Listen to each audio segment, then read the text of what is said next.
why foster kids might change homes. As you watch this, you might just think that kids move homes simply because they are bad, but that's not always the truth. So today we're going to talk about 4 people groups that might initiate the move of a foster placement, and make sure to watch to the end for my final thoughts.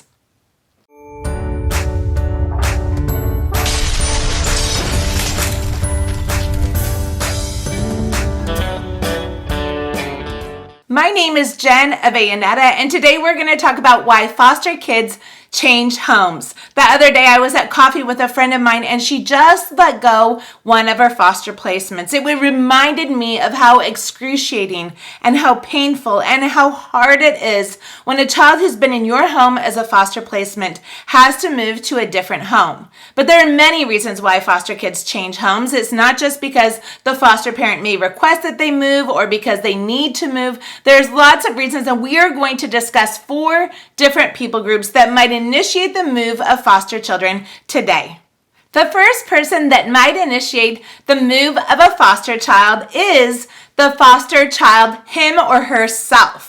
So that child, it may not feel comfortable in that home. It may have complaints, or it may have been taken away from a sibling. And so it might request that it's placed with a sibling that's in another home, or that it gets moved to a relative or to a friend. But let's be honest, a lot of times foster children and their request to be moved out of a foster home, it might not actually be met. I had one child that's a foster placement, and she more than anything wanted to go back to her family of origin. However, her lawyer simply said no, that's just not an option. He saw the big picture. He knew that it wasn't safe, and so he did not grant the request of that child. And it can feel extremely heartbreaking when you have a child that's a foster child in your home and they request to maybe go back with a bio family member. However, that family member, maybe they're not able physically or mentally or emotionally or financially to take that child. That foster child, they don't understand, especially if they're a little bit younger. And so their needs or their wants or desires are not met. And it can be so sad to watch. However, the truth is that social workers and the judges and the CASA workers, they understand the big picture of that case, and oftentimes they make judgments that are in the best interest of that child and not necessarily what that child may wish for or want in that moment. I've heard it said that foster kids often want to go back with biological family. It may be regardless of abuse or neglect or starvation or whatever their prior situation was, but there's an innate need in that child, a deep longing and a desire to reconcile their original situation and their original family life. Sometimes foster kids will blame themselves. They will think that they're bad or that it was their fault that they're in foster care. And so in their minds, that they can recreate the situation that got them removed and put into care, that they can remedy that and somehow make sense of why they're in foster care in the first place. And so although it may be rare and their wishes may not be granted, a foster child and their desires may be one of the reasons why foster kids are removed from a foster home. The second group of people that may request the move of a foster child would be the state or your private agency. And so that would mean, for example, if you have a child that's in your care and they have a biological sibling that's in another foster home, and the mother's desires and the state's desires, it often is to keep those siblings together. So if another foster home comes up that is available and able and trained enough to take both of those children, oftentimes they will move both of those children into one foster home, and that child will be removed from your care. Another example may be if they find a relative placement or a kinship caregiver, so someone that child knew prior to coming to your home, and that may be someone in state, it may be someone out of state, and that child will be removed at the request of the social worker to the judge so that child can be with biological family or with someone that they knew originally before entering care. And of course, as the goal of foster care, the state will request the removal of a foster child from your home when that child is finally reunified with their biological family. So that may be a mother or a father or a grandparent, whoever that person was that took care of that child. The state will request that they be reunified when the parent has met all the criteria that the state has recommended for that child to be in a safe environment back with the bio family. The state may also request the move of a foster child if that foster parent is under some kind of allegation. So allegations of abuse or neglect or complaints from the community or from the school over a foster child. We've been foster parents 14 years. We've had no allegations against us. And from what I understand, that's extremely rare. A lot of foster parents, even within the first year, depending on the case, they have some kind of allegations against them. I understand it's really common. It's nothing to be scared or frightened about. However, that may be, especially if there's multiple complaints against your home as a foster parent, it may be one of the reasons why the state would remove a child from your home. The state may remove a foster child from your home if that placement originally was just a temporary placement. So it may be an entry-level placement, a short-term placement, a receiving placement, and that state is looking for a long-term, maybe even adoptive foster placement for that child. And so that child will go on and move into somewhere where they can have long-term care and stability and consistency and maybe even permanency. That would be another example why the state would remove a child from your foster home. In addition, the state or your private agency might also see that your foster home is over capacity. So that might be, for example, you have a foster child in your home, you have multiple biological kids, and then as a foster mom, you get pregnant. You're getting ready to have another biological child, and you are over the capacity or the required amount of kids that are required to be in your home. A lot of times they can stretch or expand your license to meet the needs so that child will not have to move from your home. But depending on the level of care of that child, their needs, and the availability of other foster parents in your area, that may just be one of the reasons why the state would remove a foster child from someone's home. Lastly, the state may remove a foster child from your home if that child has extended needs that they feel you are not able to meet. As foster parents, we get lots of training in a lot of different areas, so a lot of times we as foster parents can learn and grow with these children. However, for example, let's say you have a foster child that has autistic behaviors. As that child gets older, those behaviors become more and more extreme, and maybe you just don't have the capacity or the ability to care for that child. They may look for a group home or someone that specialized in therapeutic care to be able to meet the needs of that foster child. So the third group of people that may request the move of a foster child is the biological family themselves. The biological family may come up with relatives that would like to be able to parent their child while they're doing the requirements of the judge and of the state. And so they may recommend that that child goes to a sister or a brother or a distant cousin. And so they may specifically request the removal of a foster child that's in your home. Another example is one day, many years ago, probably 10 years ago, I was at the Department of Health, DSHS, and at the time that's what it was called, and a mom was there. I was filling out papers to get information for a foster care orientation, and there was a biological mom there. I didn't know who she was. I was just friendly, started talking to her, and then she asked out of the blue, "Where do you live, and are you a foster parent?" I said, "This is where I live." I said, "Yes, I'm a foster parent." And out of the blue, this mom and I had never met before. She looks at me and she says, "I want you to parent my daughter." I was like, whoa, okay. And I didn't know really what to do. I gave her my name and my number, and let's talk about it and just kind of address the situation. Well, a couple of days later, I got a call from a social worker, and the social worker asked me, what did this mom say? This mom had a lot of power because she was the biological parents of this child. It turns out this child was happy. It was the grandparents doing successful, getting ready to be adopted. But because this biological parent had kind of bitterness against her own parents who were parenting her child, she tried to initiate the move of this foster child. And so again, the biological parents have a lot of weight, and they may be one of the reasons why a foster child might be moved from your care.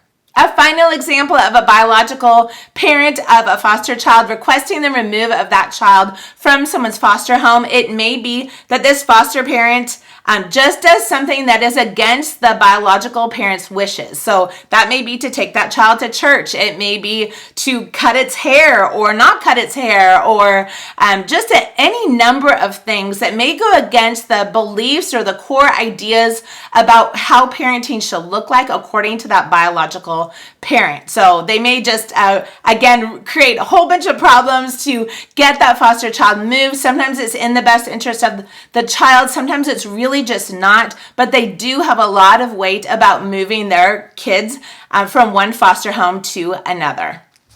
And the fourth group of people that may request the move of a foster child would be the foster parents themselves. So I'm sure you have heard stories about foster kids maybe causing harm to the home or to a family, or maybe to the biological kids that are already in the foster parent's home. This would be a reason, and probably a really good reason, why foster parents would just say, hey, I can't do this anymore, and they would request the removal of a foster child.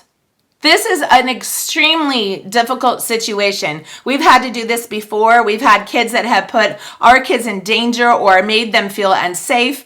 And so we have had to request the removal of kids from our home. It can be so extremely hard. A lot of people just don't understand.